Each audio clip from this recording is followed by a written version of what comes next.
시편 120편 오늘 읽은 말씀부터 시작을 해서 134편까지 시편은 성전에 올라가는 노래라는 표제어가 붙어 있습니다. 보시면 성전에 올라가는 노래, 22편은 다윗의 시 곧 성전에 올라가는 노래 이렇게 돼 있죠. 34편까지 성전에 올라가는 노래라고 돼 있는데, 이 올라감의 노래라고 하는 말은 구약시대 때 이스라엘 백성들이 세절기, 유월절, 오순절, 장막절 이때 꼭 하나님의 얼굴을 뵈야 되는데, 이제 성전에 올라갈 때 집을 나설 때부터 성전을 쭉 바라보면서 길을 가면서 찬양을 하던 노래입니다. 그 가사가 이 시편 120편에서 34편까지라고 생각을 하시면 되겠습니다. 그러니까 여기저기서 이제 성전에 막 사람들이 올라가겠죠. 그렇게 올라갈 때 흥얼거리며 같이 부르기도 하고 또 혼자 부르기도 하고, 그러면서 그 예루살렘 성전을 바라보면서 쭉 걸어가는 그 길 노정에서 부르던 노래, 그것이 이 성전에 올라가는 노래가 갖고 있는 특징입니다. 이제 이 올라간다는 말은 우리가 시방에서 서울로 올 때도 올라간다라는 표현을 쓰지요. 그 말은 내가 큰 일을 하기 위해서 간다, 중요한 일을 하기 위해서 간다, 이런 뜻도 들어있는 것 아니겠습니까? 그러니까 올라간다는 말은 꼭 낮은 곳에서 높은 곳으로 공간적인 이동을 한다는 뜻보다는 하나님을 뵙고 제사 드리러 간다, 제사하러 간다, 예배드리러 간다, 이런 뜻을 가지고 있는 표현이 올라간다라는 표현입니다.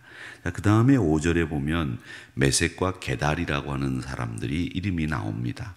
이 메섹과 게달 장막에 머무는 것에 대해서 이야기하는데, 이들의 특징이 있습니다. 화평을 미워하고 거짓을 추구하는 친구들이 게달과 메섹이라고 하는 친구들인데, 시인은 이 게달과 메섹 때문에 두 가지를 하나님 앞에 기도합니다. 뭐냐면 하나는 거짓된 입술, 그리고 하나는 속이는 혀, 그것을 통해서 내가 죄에 빠지지 않고 내 생명을 구원해 주십시오.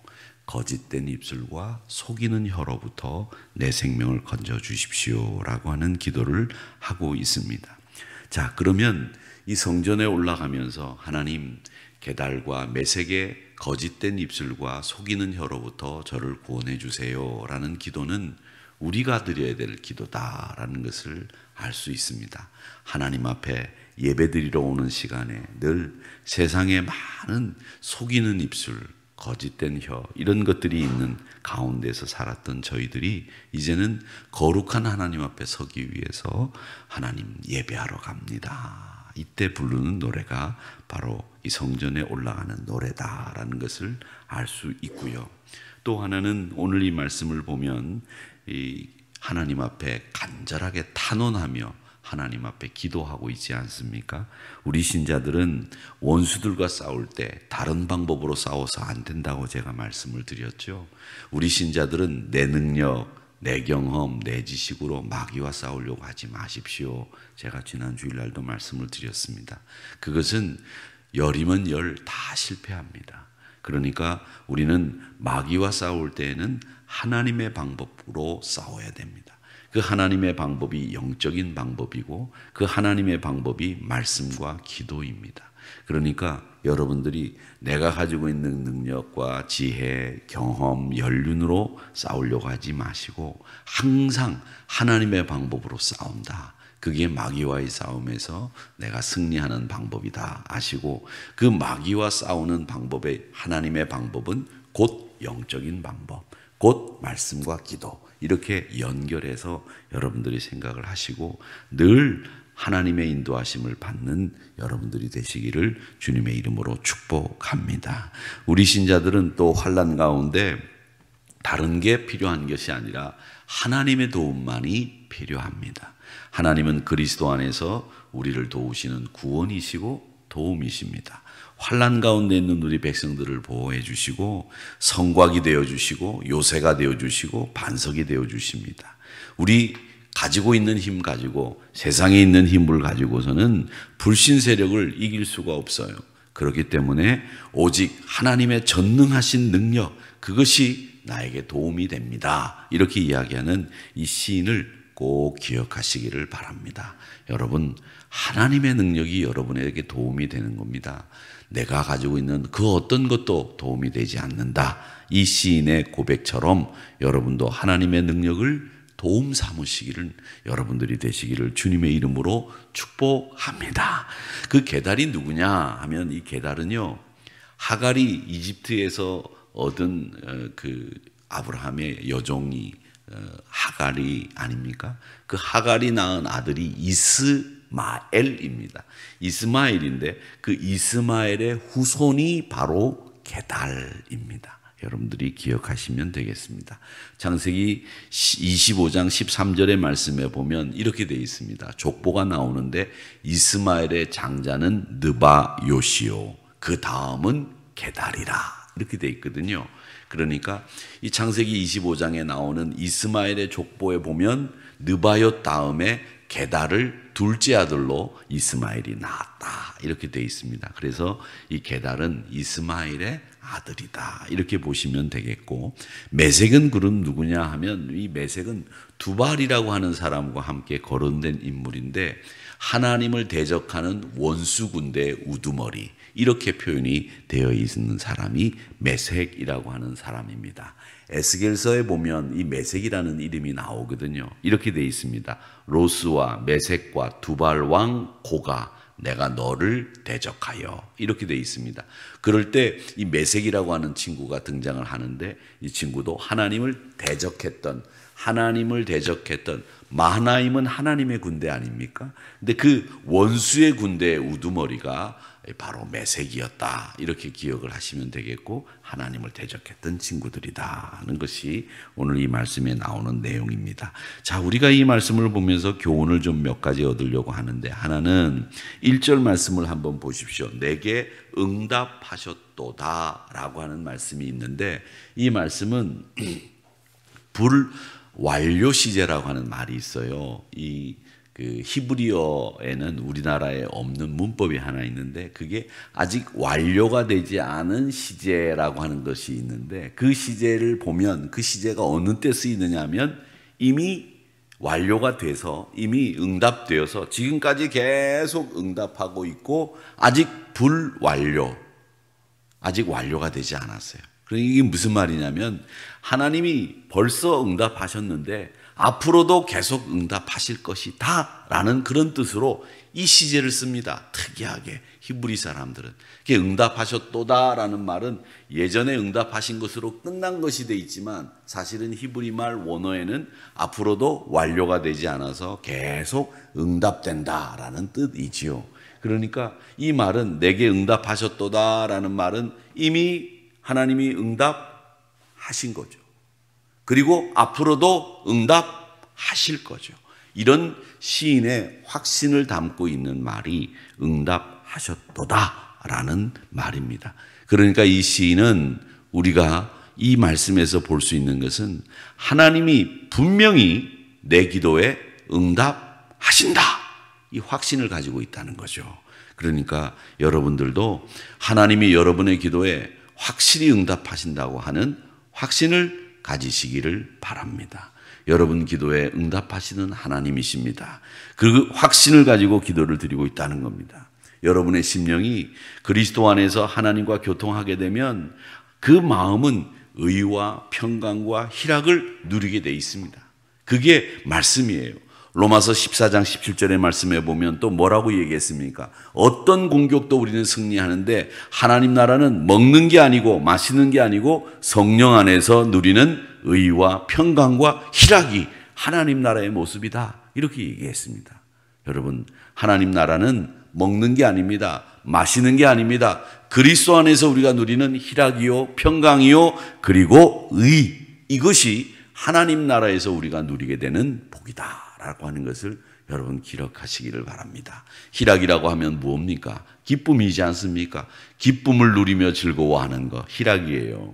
평강이 뭡니까? 샬롬이지 않습니까? 의는 뭡니까? 진실함이죠. 그게 하나님 나라에서 우리가 그리스도 안에서 누리게 될 복이라는 거예요. 그게 로마서 14장 17절에 있는 말씀인데 여러분 꼭 기억하시기를 바랍니다. 시인은 지금 메섹과 게달의 장막에서 어렵고 힘든 삶을 살고 있지만 하나님 나라를 바라보고 성전을 올라가면서 내가 부르는 노래를 통해서 나는 의와 평강과 희락을 누립니다. 난 이걸 믿습니다. 응답하셨도다. 이 얘기를 하고 있는 거거든요. 여러분 기도 응답이 꼭 이루어진다는 이 사실을 여러분 유념해 주시기를 바랍니다. 자, 그 다음에 이 말씀을 쭉 보면 우리가 라멕, 림으롯, 가인의 방법에서 떠나야 하고요. 게달과 메섹의 장막에서 벗어나야 됩니다. 우리가 환난 가운데에서 하나님이 주께 기도하는 동시에 우리가 해야 될 책임이 있고 도리가 있다고 말씀드렸는데 그게 뭐냐? 우리가 해야 될 책임과 도리는 뭐냐? 5절의 말씀에 보세요. 메섹에 머물며 게달의 장막 중에 머무는 것이 내게 화로다. 화로다는 거예요. 여기 머물러 있으면 됩니까? 안 됩니까? 안 됩니다. 떠나야 됩니다. 그러니까 고린도후서 6장 15절 말씀에 보면 그리스도와 벨리알이 어떻게 조화가 되겠느냐? 조화가 될 수 없다. 그렇게 말씀하지 않았습니까? 믿는 자가 믿지 않는 자와 어떻게 상관합니까? 안 됩니다. 그렇기 때문에 게달의 장막에서 메섹의 장막에서 떠나야 되는 거예요. 그게 우리의 책임과 도리입니다. 그러면서 하나님 앞에 성전에 올라가며 탄원의 기도를 드리는 것이죠. 그러니까 시인은 하나님과 주의 백성 공동체를 향해서 조롱하고 또 거짓과 혐오의 마음, 미움을 쏟아내는 세상 속에 살아가고 있지만 예루살렘 성전을 향해서 주께 기도할 때마다 하나님이 원수들을 심판하시고 주의 백성을 구원하시고 자기 곁으로 우리를 인도해 주실 거라고 하는 분명한 확신을 가지고 이 노래를 부르고 있다는 것 기억하시기를 바랍니다. 자, 그러면 오늘 이 말씀을 가지고 저희는 적용해야 될 것이 세 가지가 있는데 그 하나는 뭐냐 하면 오늘 조금 전에 말씀드린 것처럼 이 메섹과 게달의 장막 중에 머무르지 말아야 됩니다. 이 세상에 이 말씀은 미련을 갖지 말아야 된다는 말씀이겠지요. 우리는 그 속이는 혀와 거짓된 입술이 난무하고 있는 이 메섹과 게달의 장막에 머무는 것을 좋아할 수 있습니다. 권력, 영광, 재물, 인기, 편안함 이런 것을 추구하는 세상에 자꾸 미련을 갖는 것이 우리 인간의 본질인데 이게 화가 된다는 거예요. 어떤 화냐? 죄로 물들어가면서 마귀를 닮아가는 화가 우리에게 임하게 되는 겁니다. 그러면 하나님의 징계의 회초리가 서서히 내려오다가 우리가 회개하지 않으면 무섭게 맞게 되는 매가 되는 겁니다. 그렇기 때문에 우리가 비록 세상에 살되 그들 가운데 우리는 주의 복음이 되기 위해서 살아야 되고 썩을 것을 얻기 위해서 사는 것이 아니라 내 밥그릇을 더 많이 만들기 위해서 사는 게 아니라 아버지 하나님 앞에 거룩하고 신실하게 살아갈 수 있도록 살아가야 됩니다. 요한일서 2장 15절 말씀해 보면 세상에 있는 것들을 사랑하지 마라. 누구든지 세상을 사랑하면 아버지의 사랑이 그 안에 없다 그랬습니다. 세상 사랑하면 아버지 사랑이 우리 안에 없답니다. 여러분 왜 세상 사랑합니까? 거기에 편리함이 있고 즐거움이 있고 기쁨이 있다고 생각하고 거기에 우리의 영광이 있다고 생각하기 때문에 세상을 살아가지만 그 세상은 다 거짓된 입술이요 속이는 혀입니다. 그런데 거기에 머물면서 하나님 앞에 성전에 올라가는 노래를 부른다고요? 말도 안 되는 이야기죠. 떠나야 됩니다. 메섹과 게달의 장막을 떠나시고 하나님의 성전에 올라갈 때에는 주께서 응답하실 것을 확신하시고 기도하면서 성전에 올라가는 것이 우리 신앙의 본래 모습입니다. 세상 사랑하면 아버지 사랑 그 안에 없습니다. 하나님 사랑하셔야 됩니다. 그리고 또 하나 우리는 주의 형벌이 무섭다는 것을 알아야 됩니다. 어떤 것이 무서우냐? 4절 말씀을 보세요. 로뎀나무 숯불이로다 이렇게 되어 있는데 이 4절 말씀 한번 띄워주세요. 장사의 날카로운 화살과 로뎀나무의 숯불이로다 되어 있는데 이 로뎀나무 숯불은요, 여러분 로뎀나무 잘 아시죠? 엘리야 선지자가 승질이 나가지고 화가 나가지고 지쳤을 때 그 로뎀나무 밑에서 쉬지 않았습니까? 까마귀가 갖다 주는 먹이를 먹으면서, 먹이는 아니죠, 음식을 먹으면서 물을 마시면서 이 로뎀나무 아래서 쉬었습니다. 근데 이 로뎀나무가 말이죠, 특징이 있어요. 왜 로뎀나무 숯불이로다 라고 되어 있느냐면, 이 로뎀나무에 불을 붙이면 불이 잘 안 꺼져요. 잘 안 꺼져요. 계속 불기가 남아 있습니다. 그래서 이 로뎀나무는 사막에서 연료로 사용될 정도로 일단 불이 붙으면 상당히 오랜 기간 동안 열기를 유지하는 특징을 갖고 있고, 불이 꺼지지 않는 특징을 가지고 있는 나무가 로뎀나무입니다. 그러니까 로뎀나무의 숯불이라고 하는 말은 뭐냐? 네가 메색과 게달의 장막을 떠나지 않으면 로뎀나무의 숯불처럼 뜨거운 열기가 네 곁에서 떠나지 않는다. 불이 꺼지지 않는다, 이 얘기예요. 이 말은 뭡니까? 여러분, 지옥불이 생각나시죠? 지옥불을 연상케 하는 이 세상에 있는 나무가 뭐냐? 로뎀나무 숯불이라는 거예요. 로뎀나무에 불을 붙이면 불이 안 꺼지니까, 열기가 뜨거운 게 계속 유지되니까 지옥불과 똑같은 거죠. 그러니까 그만큼 장사의 날카로운 화살과 로뎀나무의 숯불같이 네가 거짓된 혀와 속이는 입술 속에 빠져서 메색과 게달의 장막에 머물 때에는 이런 하나님의 징계가 임하게 된다라는 이야기예요. 그러니까 여러분, 우리는 이 메색과 게달의 장막을 떠나야 됩니다. 거기에 머물지 마셔야 됩니다. 자, 그 다음에 마지막으로 하나 더 우리가 적용해야 될 것이 뭡니까? 6절에 보니까 화평을 미워하는 자들과 내가 함께 오래 있었다. 7절의 말씀에 보면 나는 화평을 원하는데 내가 말할 때 그들은 싸우려고 한다. 여러분, 그렇습니다. 우리는 화평을 원하는 사람들이 되셔야 됩니다. 여러분, 화평을 원하는 사람들이 되어야 됩니다. 화평해야 돼요. 대선을 향해서 막 사람들이 서로 비난하고 마타도어를 막 구사하고, 그러다가도 딱 대선이 끝나면, 대통령이 되면 그 사람을 중심으로 해서 딱 하나가 돼야 돼요. 그리고 대한민국의 발전을 위해서 우리가 힘을 합해서 나가야 되는 거예요. 그 사람이 마음에 들든지 들지 않든지 그건 상관이 없는 거예요. 여러분, 통합이라는 말, 그래서 중요한 거 아니겠습니까? 이제는 다 끝났으니 하나가 돼서 우리가 함께 나가는 게 중요한 거죠. 그게 중요한 거예요. 다른 게 중요한 게 아니에요. 여러분, 그렇기 때문에 우리 그리스도인들이 화평을 구해야 됩니다. 그것이 이 말씀에서 니므롯과 과인과 또 라멕들이 쓰는 그 방법이 뭐냐? 싸우려고 하는 거예요. 자꾸 싸우려고 한다는 거죠. 여러분, 싸우는 것은, 그건 하나님이 우리에게 원하시는 게 아니라 하나님이 우리에게 원하시는 건 샬롬이에요. 끝까지 샬롬입니다. 그러니까 여러분, 옛날 말에도 그런 말이 있지 않습니까? 강을 건넜으면, 강을 건널 때 썼던 배는 어떻게 하라고 그래요? 불태워버리라고 그랬어요. 그 말씀 뭐냐? 강을 건넜으면 강 건너기 전에 있었던 일들 싹 잊어버리라는 거예요. 다 청산하라는 거예요. 근데 강을 건넜는데도 강을 건너기 전에 있었던 일을 자꾸 끄집어내고 그 얘기를 하면 그건 비열한 인간이에요. 그 인간도 비열한 인간이에요. 그렇기 때문에 여러분, 강을 건넜으면 배를 불태우고 강 건너기 전에 있었던 일들은 싹 잊는 거예요. 이제는 하나가 돼서 강을 건넜으니 이제 더 나은 세계로 발돋움을 해야 되는 것이고 가야 되는 거죠. 그렇기 때문에 우리 믿음의 사람들은 뭘 원해야 되느냐? 항상 화평을 원한다. 싸우려고 하는 사람들이 아니다 라고 하는 것을 오늘 말씀 통해서 배우게 됩니다. 우리 사랑하는 성도 여러분, 오늘도 샬롬의 주인공들이 되시기를 축복합니다.